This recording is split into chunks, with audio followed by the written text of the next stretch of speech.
जब भी ऐसी कोई बात होती है तो राजन किने गद्दार है, यही मुद्दा सामने आता है।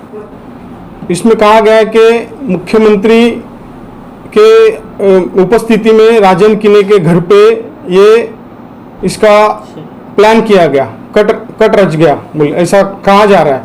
साजिश रची गई ये आवाज साहब के ऊपर मामला दर्ज करने की। तो मैं बोलता हूँ कि ये मामला दर्ज हुआ 12:23 पे और सीएम साहब हमारे घर पे आए 1:10 में। ये बात जो है, जो रूता मैम ने कहा कि मेरे को आमदार पद दे दो, तो ये हटा दो, हाँ आमदार को हटा दो, मेरे को आमदार पद दो, ये जो बात है उनके जो कोई कार्यकर्ता थे या उनको किसी ने बताया है, ये मोड़ तोड़ के बात बताई गई है। मतलब आपने नहीं कहा? हाँ नहीं कहा। अच्छा, मतलब उस वक्तव्य से आप सिरे से इनकार करते हैं? हाँ इनकार करता हूँ, हाँ, है ही नहीं, कहा ही नहीं है। वो मुद्दा ही अलग था, वो जो बात करने का जो कार्यकर्ताओं के साथ में जो था वो बात ही अलग थी। ये ऐसा उसमें कोई बात ही नहीं थी कि आवाड साहब को हटा दो और मेरे को आमदार बना दो, ये बात ही नहीं थी। वो देखो जितेंद्र आवाड साहब जो है वो ऐसा नहीं कर सकते। उनके ऊपर जो ये जो आरोप लगाए गए हैं वो एकदम सरासर गलत तरीके से लगाए लगे हैं। और इसमें मैं पुलिस से यही कहूँगा कि जो आरोप लगाया है उसकी पूरी तरह छानबीन करे और उसके बाद में इसका ये करे।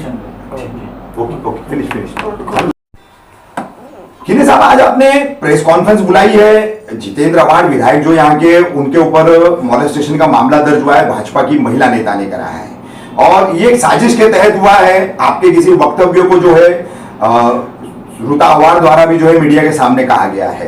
तो इसमें जो आपके ऊपर संदेह की सुई घुमाई जा रही है, जो आरोप लगाए जा रहे हैं, तो इस प्रेस कॉन्फ्रेंस में आज आप क्या कहना चाहेंगे इन तमाम बिंदुओं पर? अस्सलाम वालेकुम, नमस्कार। क्या है कि जब भी ऐसी कोई बात होती है तो राजन किने गद्दार है, यही मुद्दा सामने आता है। क्या है कि ये जो हमारे नेता जितेंद्र आवाड साहब के ऊपर जो मामला दर्ज हुआ, ये मामला दर्ज हुआ 14 तारीख को रात को 12:23 में और इसमें कहा गया है कि मुख्यमंत्री के उपस्थिति में राजन किने के घर पे ये इसका प्लान किया गया, कट रच गया, बोले ऐसा कहा जा रहा है। साजिश रची गई ये आवाड साहब के ऊपर मामला दर्ज करने की। तो मैं बोलता हूँ कि ये मामला दर्ज हुआ 12:23 पे और सीएम साहब हमारे घर पे आए 1:10 में और हमारे घर पे आए तो अभी पिछले 25 सालों से सीएम साहब का हमारा रिलेशन है, हमारा घरगुती रिलेशन, हमारा कौटुंबिक रिलेशन है। हमारे सुख दुख में हमेशा वो हमारे घर पे आए हैं और जब सीएम बने उसके बाद में हमने उनको बहुत बार बुलाया था कि आप घर पे आइए, लेकिन उनकी व्यस्तता की वजह से, उनके जो कामों का ये है व्यस्तता, उसकी वजह से वो आ नहीं सके। और इत्तेफाक से मुमरा वाई जंक्शन का जो फ्लाईओवर है उसका जो ओपनिंग था उस वक्त वो आए और उनको मैंने रिक्वेस्ट किया, मैं भाई बोला अपन या, तो फिर उन्होंने बोला की नाही नेक्स्ट टाइम येतो मी, नाही भाई बोले या बोलो, एकदा तरी या बोला, आता खूप तुम्ही बोलले नंतर येतो, पण तो उन्होंने ठीक है, मैं बोले रात को ट्राई करता हूँ बोले। जब वो आए रात को 1:10 में, तो यहाँ पर बहुत सारे मीडिया के लोग थे, बहुत सारे हमारे एनसीपी पार्टी के भी बहुत सारे कार्यकर्ता थे और वो घर पे आए, कुछ ऐसा नाश्ता किए और निकल गए। तो उसमें ऐसा कहा जाता है कि उसमें कहाँ आप बता सकते कि साजिश रची गई या कट रचा गया? नहीं, तो वो किने साहब आपके घर पर सीएम एकनाथ शिंदे जी आए और उस वक्त रीदा रशीद भी वहां पर आई थी और उस तरीके की तस्वीरें कल आपकी के पार्टी के प्रदेश अध्यक्ष जयंत पाटिल उन्होंने प्रेस कॉन्फ्रेंस में मैंने कहा कि हमारे घर पे सीएम साहब आए थे और उसके बाद में मैंने ये भी कहा कि राष्ट्रवादी के बहुत सारे कार्यकर्ता भी थे, आम पब्लिक भी थे, मीडिया के लोग भी थे और उसमें रीदा रशीद भी उनको आई थी और उन्होंने कुछ वो सीएम साहब को ऐसा पेपर बताया कि बोले देखो ये कुछ बात कर रहे थे, कुछ बात की है उन्होंने उनसे, तो उसमें ऐसा ये नहीं हुआ कि हमारे घर पे जो साजिश रची गई, ये कहाँ पर सिद्ध होता है। और रिदा रशीद को सपोर्ट करने के लिए अगर राजन किने ने, मैं बोलता हूँ कि एक भी अगर कांस्टेबल भी है या पुलिस सिपाही भी है, अगर उसको भी फोन किया है कि रिदा रशीद को सपोर्ट करो, तो मैं अपना राजकीय जीवन संपुष्ट में लेके आऊंगा। और राजेंद्र भाई, ये भी कहा गया है कि कुछ एनसीपी के कार्यकर्ताओं ने, महिला कार्यकर्ताओं ने ये सुना है कि राजन किने ने ये कहा है कि उनको एमएलए पद दिया जाए। अभी वो बात थी ना, वो कार्यकर्ता जो एनसीपी के लेडी कार्यकर्ता थी, वो अलग बात कर रहे थे, वो बात बताने जैसी नहीं है। अगर वो बात बताऊंगा तो फिर वो भी और गलत उसमें लोग उसका विपर्यास करेंगे। दादा क्या आपने ये बात जो है, जो रूता मैम ने कहा कि मेरे को आमदार पद दे दो, तो ये हटा दो, हाँ, आमदार को हटा दो, मेरे को आमदार पद दो, ये जो बात है उनके जो कोई कार्यकर्ता थे या उनको किसी ने बताया है, ये मोड़ तोड़ के बात बताई गई है। मतलब आपने नहीं कहा है? हाँ, नहीं कहा। अच्छा, मतलब उस वक्तव्य से आप सिरे से इनकार करते हैं कि हाँ, इस तरह का इनकार कोई करता हूँ। वक्तव्य हाँ, आपने है ही नहीं, किया। कहा ही नहीं है। अच्छा। वो मुद्दा ही अलग था। वो जो बात करने का जो कार्यकर्ताओं के साथ में जो था, वो बात ही अलग थी। ये ऐसा उसमें कोई बात ही नहीं थी कि व्हाट्सएप को हटा दो और मेरे को आमदार बना दो, ये बात ही नहीं थी। राजन भाई, एक वीडियो सोशल मीडिया पर वायरल किया जा रहा है। जब सीएम साहब आपके घर आए हैं तो उस वक्त रीदा रशीद भी मौजूद है, आप भी बैठे हैं, सीएम साहब भी बैठे हैं, मोरेश की ने आपके छोटे भाई भी दिख रहे हैं उस वीडियो के अंदर, और उस पर एक कैप्शंस लगाई गई है, गद्दारों के घर पर गद्दारों की साजिश, ऐसा कुछ एक वक्तव्य लिखा गया है। तो ऐसे जो वीडियो फैलाए जा रहे हैं, क्या कहेंगे इस पर? अभी क्या मालूम है, क्या मैं जिनके भी साथ में रहा हूँ उनका वफादार रहा हूँ। अभी हर बार ऐसा ही होता है कि कुछ ना कोई ऐसी बात होती है तो सिर्फ एक ही राजन की नहीं गद्दार है। अभी मैंने अगर मुंह खोला तो मैं बता सकता हूँ कि मुमरा के साथ किन किन लोगों ने गद्दारी की है, वो भी पूरा सब ये हो जाएंगे, पूरा चिट्ठा सामने आएगा। पूरा चिट्ठा सामने आएगा। लेकिन मैं वो चीज को कभी करता नहीं हूँ, मैं वो सब चीजें कभी करता नहीं हूँ, मेरे को वो अच्छा लगता नहीं है, क्योंकि मेरे खून में मेरे बाप दादा ने मेरे को कभी बताया नहीं।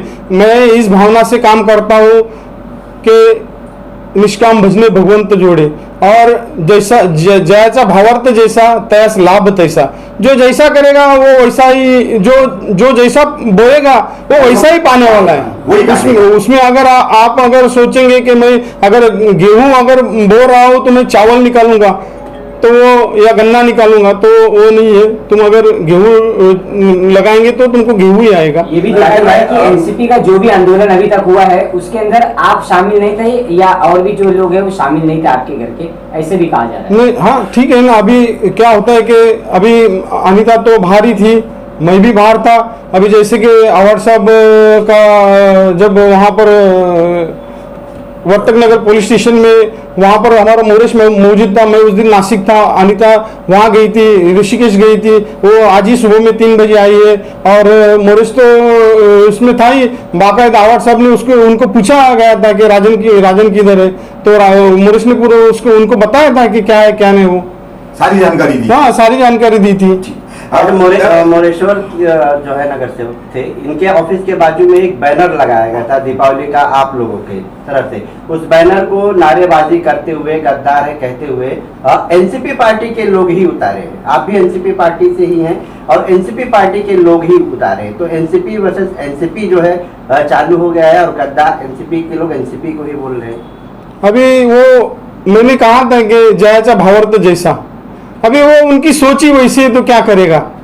कहीं शिंदे साहब और शिवसेना से आपकी जो नजदीकी है उसको देखते हुए तो नहीं आपको टारगेट किया जा रहा है? अभी मैंने आपको कहा था कि शिंदे साहब और हमारे घरेलू रिलेशन है, पिछले 25 साल से उनके हमारे रिलेशन है, और वो रिलेशन को अगर आप कहेंगे कि तोड़ दो, अगर आपके हमारे रिलेशन है और आप कह रहे हैं क्या, आपको मैंने कहा कि आ जाओ घर पे। ऐसी बातें भी चल रही है कि जल्दी आप शिवसेना में शामिल हो जाएंगे। अभी क्या, अभी देखो, अभी मैं तो ऐसा है कि मेरा देखो, मैं पिछले कई सालों से शिवसेना के साथ में रहा था, और उसके बाद में मैं कांग्रेस में भी आया हूँ, मैं अभी राष्ट्रवादी में हूँ।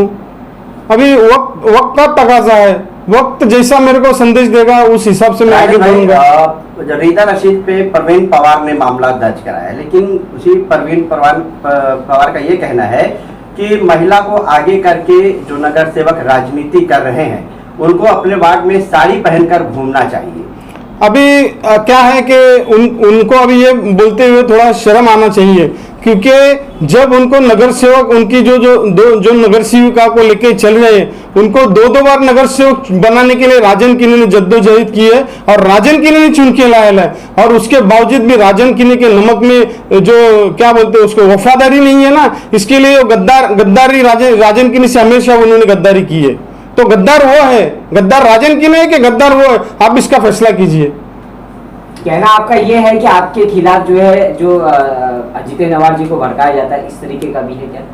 किन्ने साहब, इसी से जुड़ी हुई बात, इतने सारे घमासान के दौरान आरोप प्रत्यारोप लगाए जा रहे हैं, आरोप खास करके आपको आपके परिवार को पूरा निशाना बनाया जा रहा है, तो कहीं ना कहीं एक जिम्मेदारी बनती है। आपके शीर्ष नेता है थाने जिले के विधायक जितेंद्र अवार्ड, उनकी पत्नी रूता अवार्ड, तो इन्होंने इन तमाम बातों, जैसे आपका वक्तव्य बताया जा रहा है जिससे आपने इनकार किया, बात शामिल नहीं है आंदोलनों में, विरोध में, इसमें उसमें, तो जो भी है आपने बताया, मोरेश ने क्लियरिफाई किया, तो उसके बावजूद क्या इन दोनों ने आपसे कभी कोई इस पूरे मामले में पिछले 2-3 दिन में फोन पर या किसी को भेजकर कोई संपर्क किया? ऐसा कभी बात ही नहीं हुआ, बात ही नहीं हुआ, बात करने का कोई सवाल ही नहीं उठा। तो अभी जैसे कि कहा गया था, जब फ्लाईओवर का ओपनिंग था तो वहां से फोन आया था, उन्होंने कहा कि ओपनिंग में आज हम लोग गए थे ओपनिंग में। राजन भाई, आगामी कुछ महीनों में मनपा के चुनाव होने जा रहे हैं, तो आप किस पार्टी से चुनाव लड़ेंगे? अभी देखो, अभी फिलहाल मैं एनसीपी में हूँ, आगे मैंने कहा था कि जो जैसा वक्त संदेश देगा उसके हिसाब से आगे बढ़ेंगे और क्या करेंगे। फिर जो आरोप जितेंद्र अवार्ड साहब पे लगाए उसके बारे में आपका क्या कहना है? अभी आरोप सही है या गलत, आप क्या मानते हैं उससे? अभी वो देखो, जितेंद्र अवार्ड साहब जो है वो ऐसा नहीं कर सकते, उनके ऊपर जो ये जो आरोप किए लगाए गए हैं वो एकदम सरासर गलत तरीके से लगाए लगे हैं। और इसमें मैं पुलिस से यही कहूँगा कि जो आरोप लगाया है उसकी पूरी तरह छानबीन करे और उसके बाद में इसका ये करें। Okay, finish.